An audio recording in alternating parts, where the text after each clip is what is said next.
And we'll sit down whenever you don't have any more questions and you want to. Okay. My name is David Patterson. I want to take a few minutes to give you some background on how we got here today and my connection to this beautiful town. I think it's important to know, so understand where our Eden Association and our soul ordinance originated. Over 50 years ago, my parents scraped all their savings together to build a small family camp. It would be a retreat for our family and something to hand down for generations.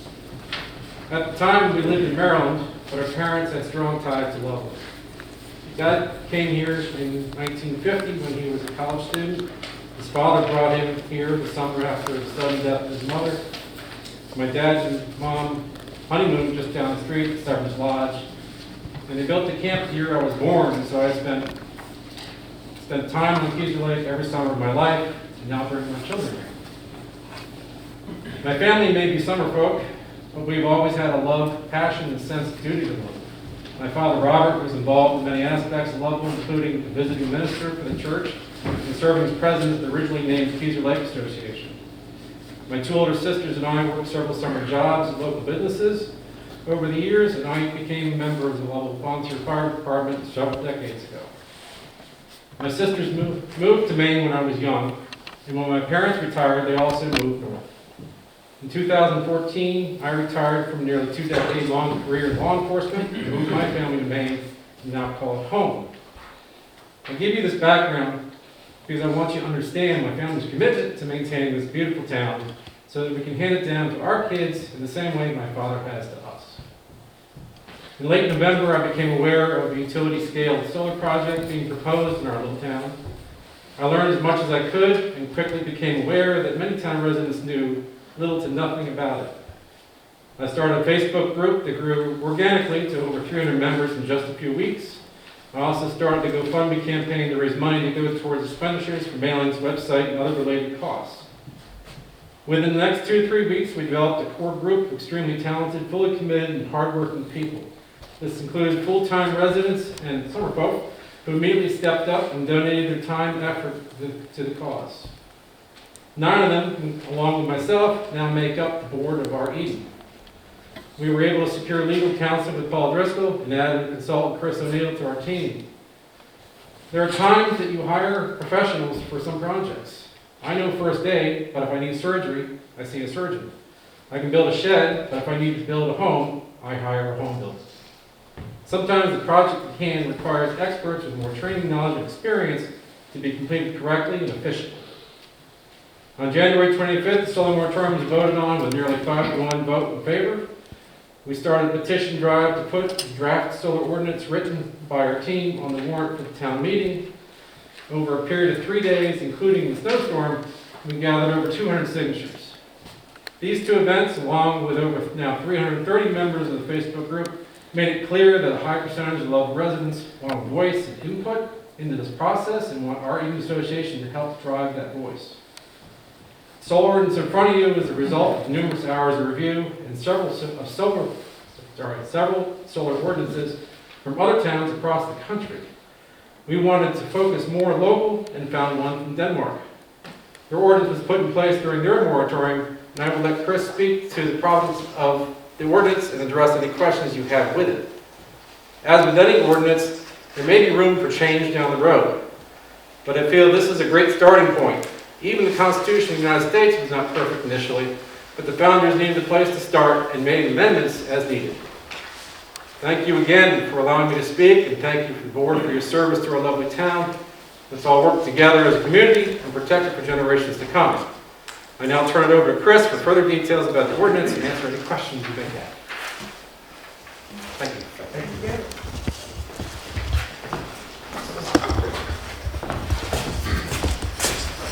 Mr. Chairman, members of the board, Chris O'Neill, I'm from Portland, and I've spent a career working at the intersection of politics and policy around the state, and I've had the good fortune or misfortune, depending upon who you talk to, of having a lot of land use experience with, as Mr. Driscoll said, new and potentially impactful land uses.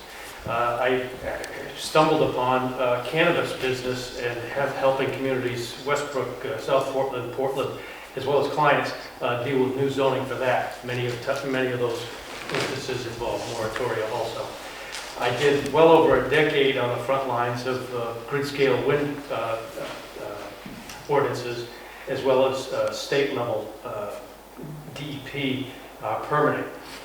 I helped about 100 communities and the organizations that I worked with deal with that new and impactful land use. And one of the truths that came out of that was that Maine, as well as the nation, does a pretty good job of using models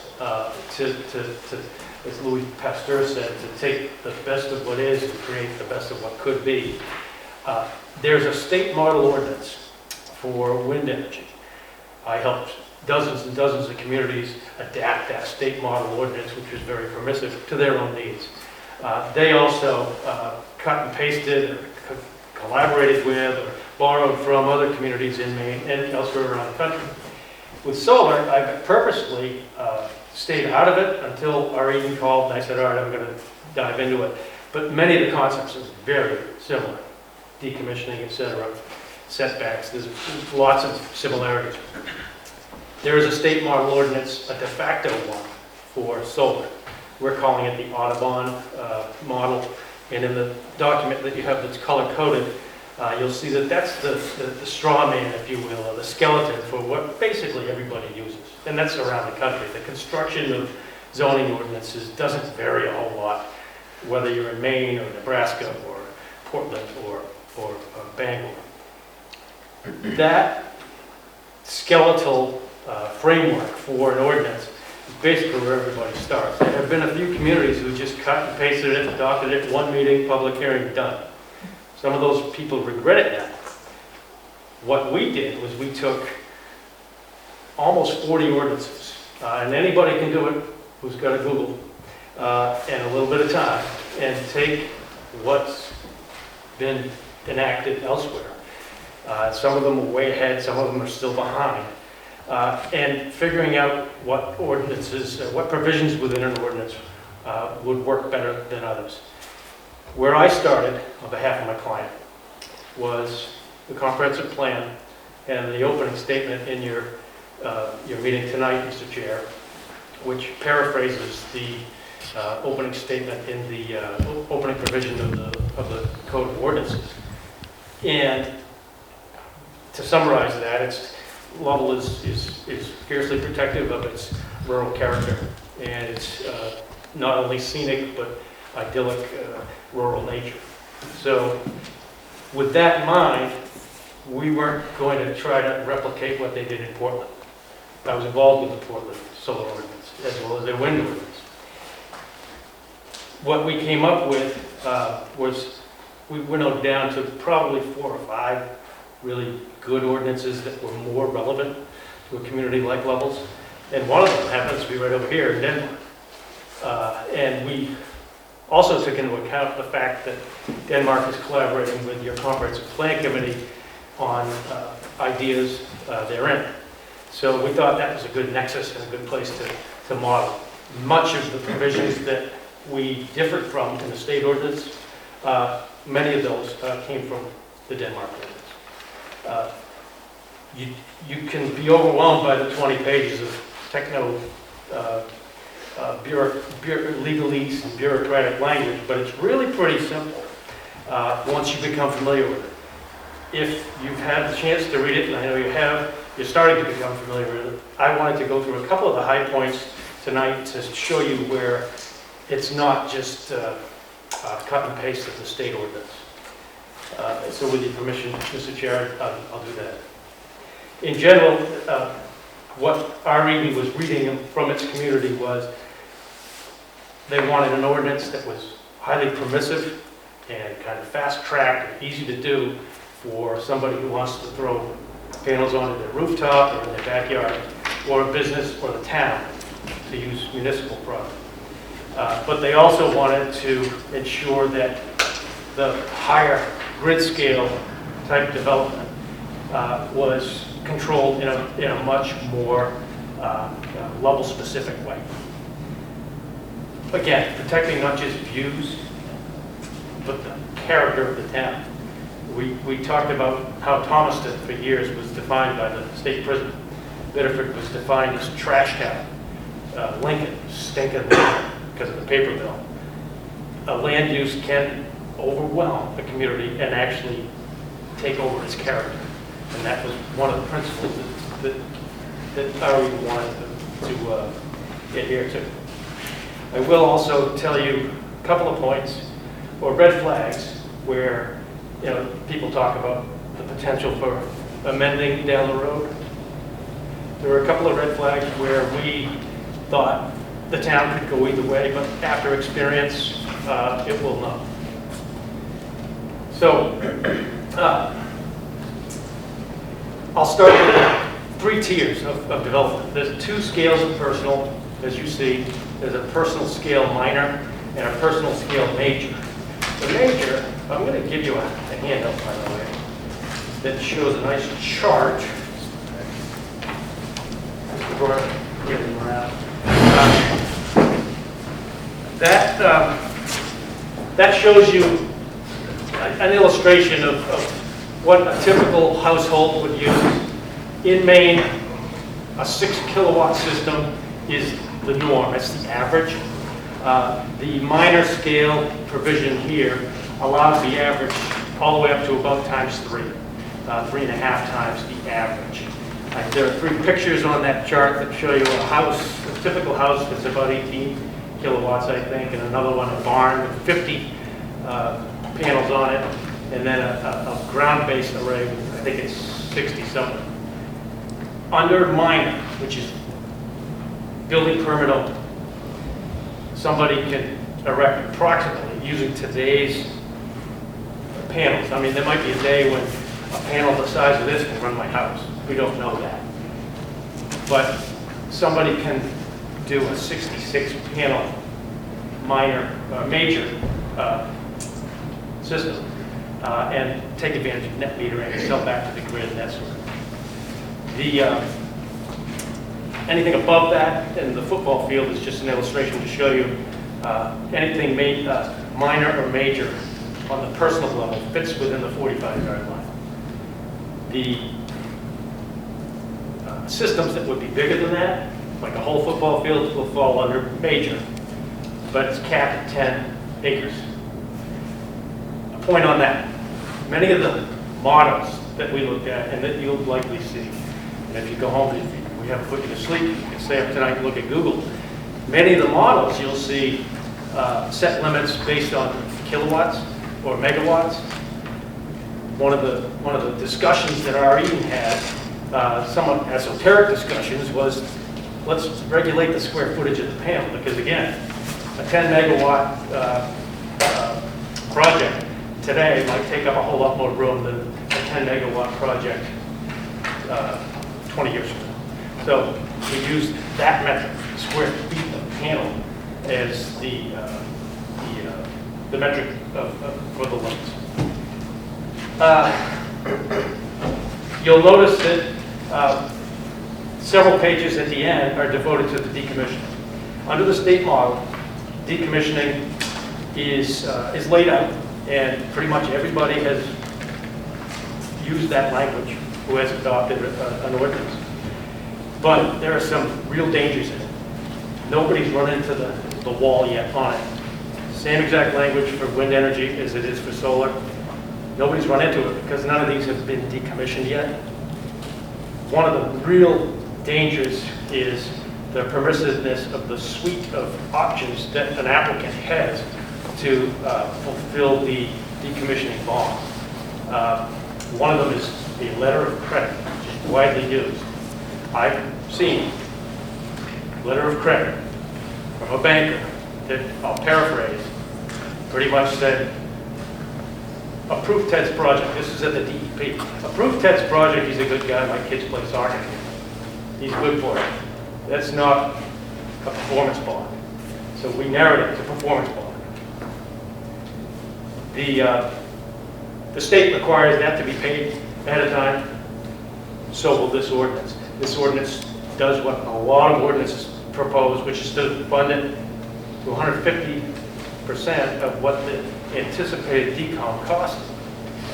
And importantly, rather than rely on the developers or the applicants, consultant to tell you how much it's going to cost 20 or 40 years down the road,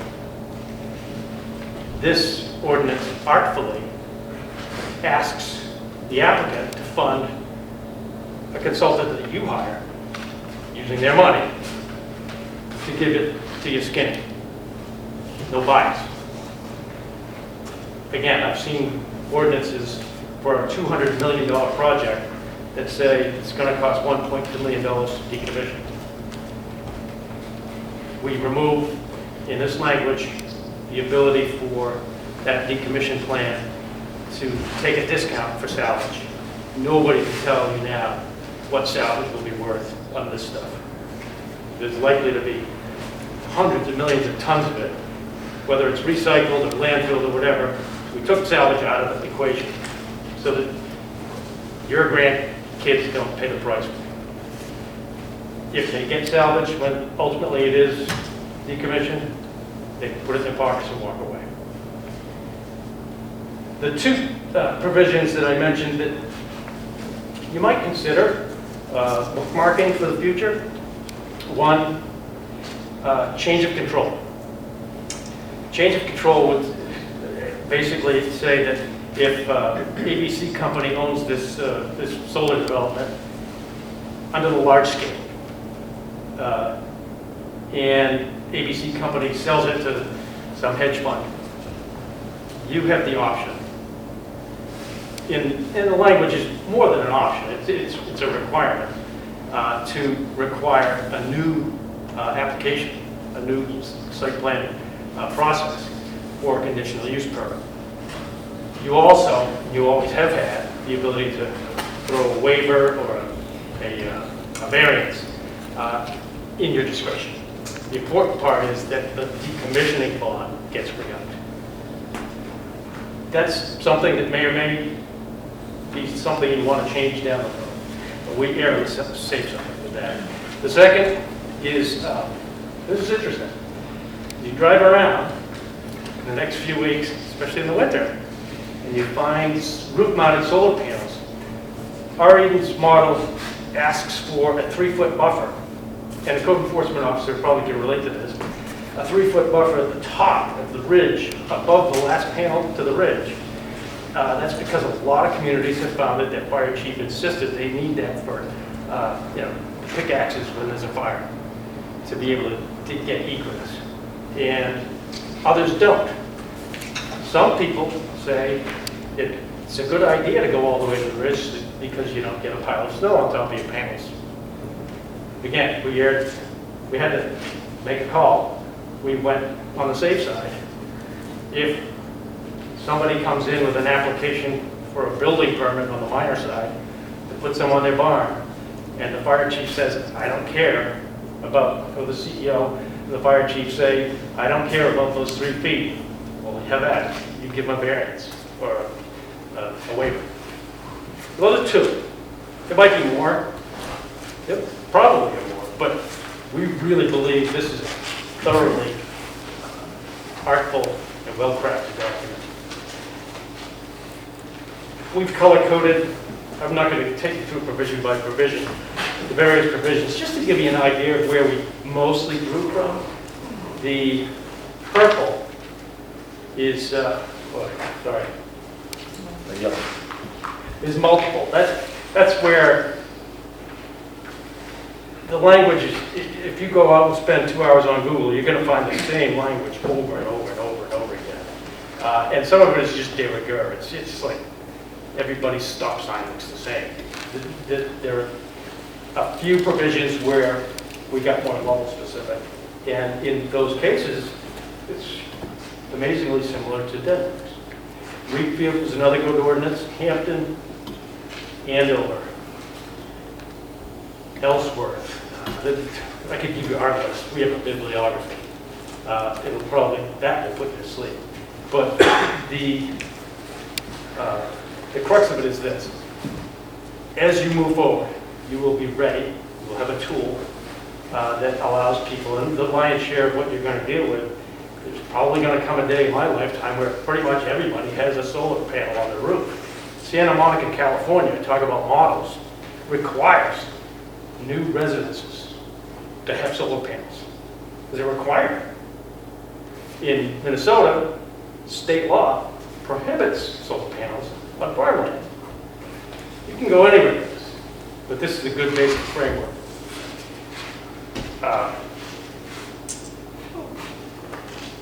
One more point I wanted to give you.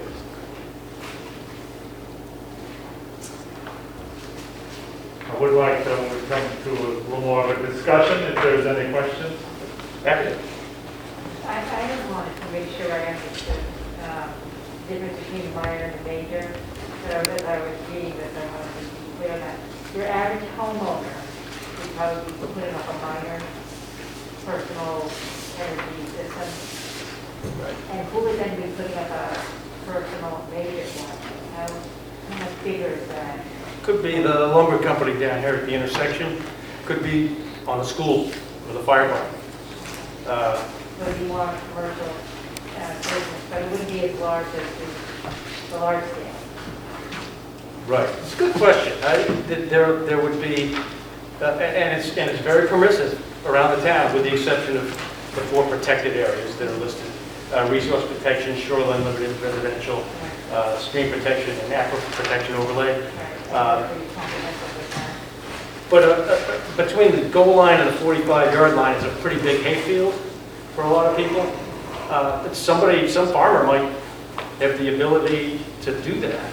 And that basically equals, if I did a half acre from the goal line to the 45-yard line, I would be creating the output of the equivalent of 66 average main homes.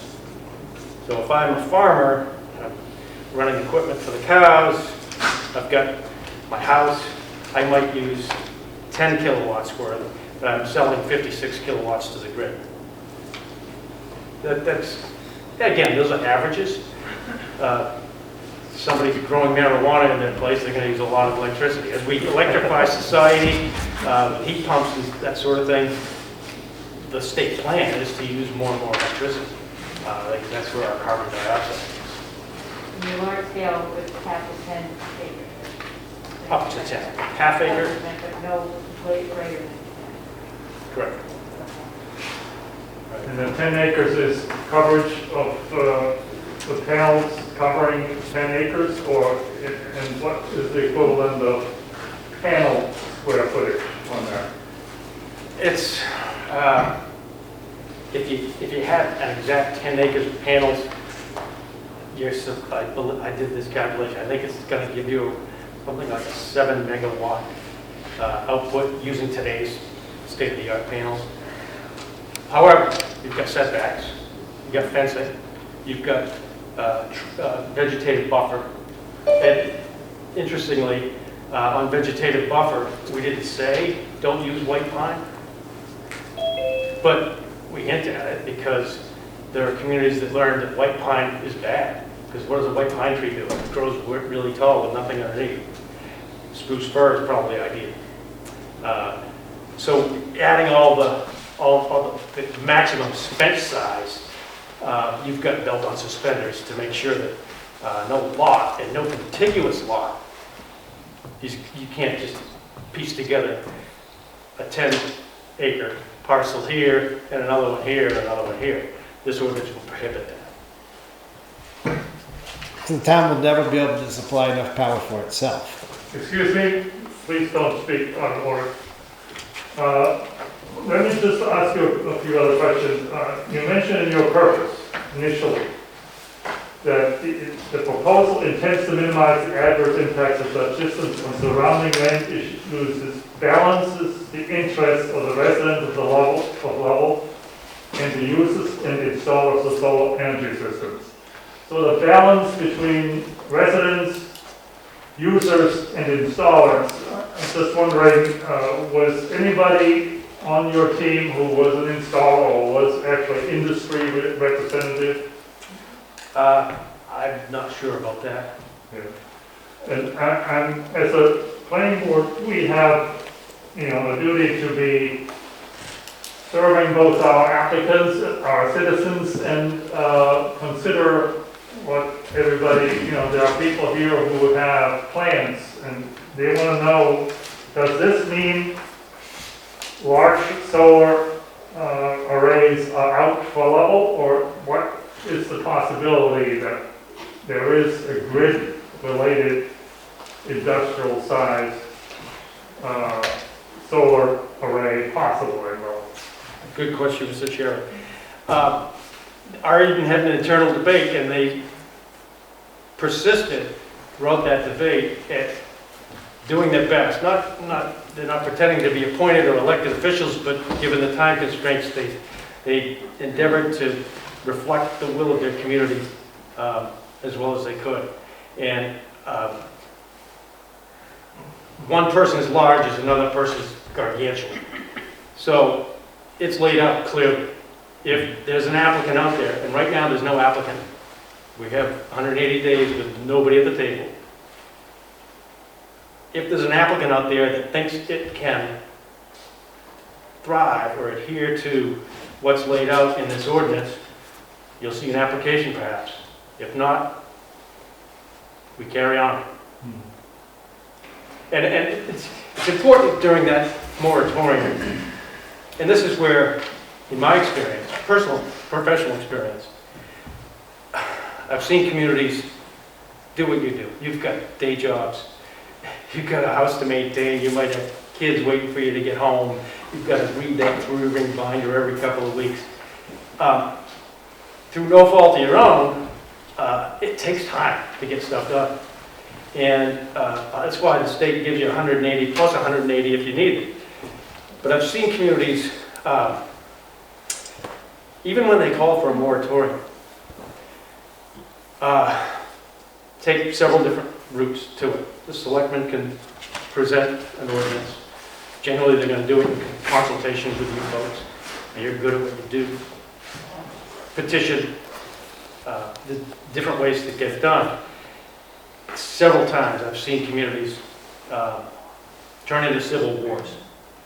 Family against family, neighbor, neighbor.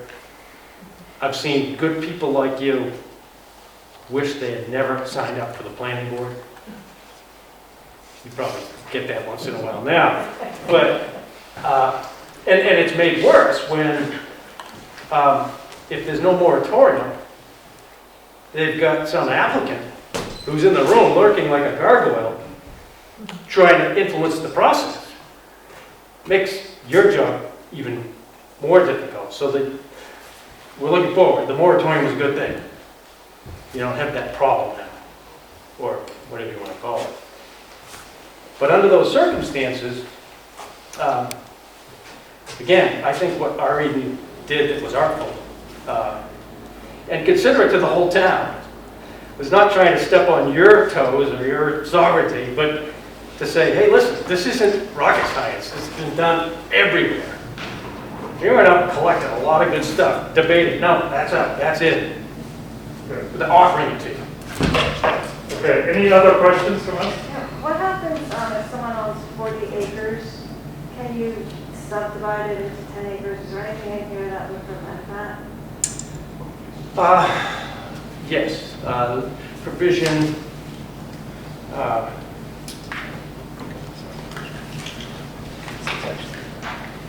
You know, something like once in 35 years, so you're going to do it all at once. I think it's G6, oh no, that's a different one. Let me paraphrase. It would be prohibited a couple ways. One, you can't have two contiguous solar projects that exceed 10 acres in the aggregate. As I read it, if you've got 4 parcels, this one can be 10 acres, but they can't be contiguous. So if I were to build a 10-acre solar farm on my 12 acres, that means my neighbor no longer has the option to build one? I'm going to tell him he can't use his land because I've already built one. Yeah, I believe so. That's a question of why, I think, but What of the thought process was that if you can do contiguous projects, if you don't prohibit them, there'll be an LLC for each one. Okay, so the idea then is to aggregate them.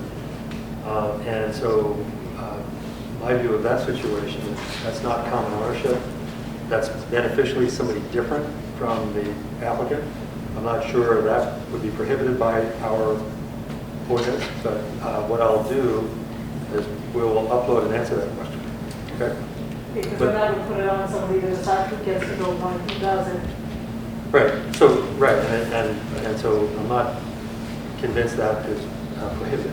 So, the language is in section F1, and it's the intent of it is to prevent the daisy chain of, you know, we're going to do 10-acre lots and connect them all together by daisy chain. The intent is not to divide or pit neighbor against neighbor. But again, as Mr. Driscoll said, it's one of the issues that are great to discuss. Okay, thank you very much, appreciate it. Thank you for your time. And I think, do we have any others? One more question, just that you have a waiver at K5, and to be approved, the waiver request must receive a unanimous vote from the planning board. Is that something you found in any other ordinances, or is this something to really just unique for us? We found that to be ubiquitous. Okay.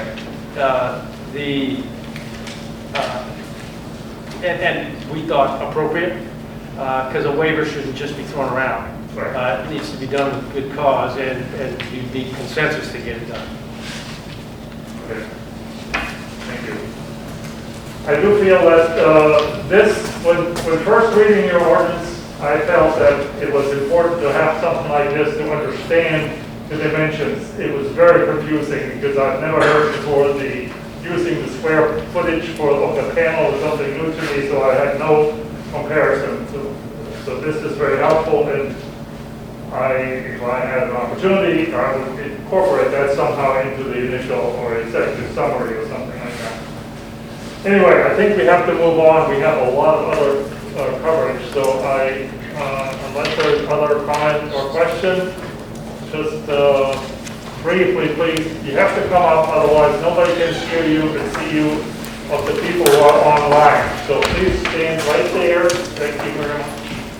My name is Linda Dudley, and I have a question for Mr. Driscoll.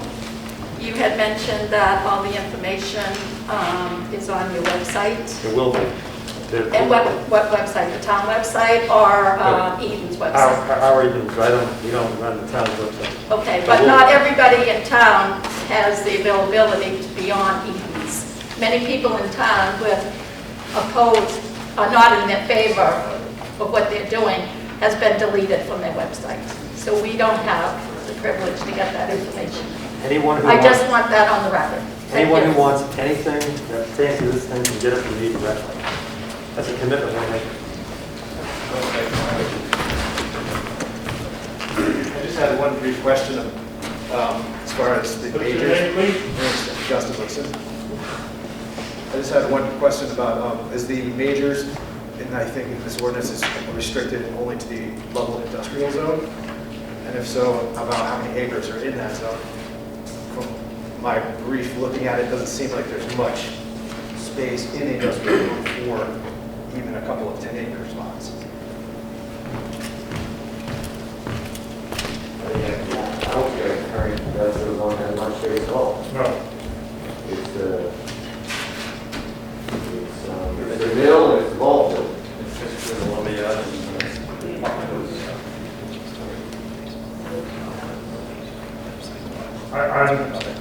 This is clearly, we will not have an industrial size No. solar array.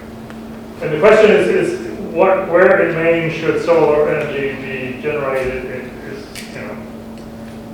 Does it make sense? And is there enough land that can be used? But that's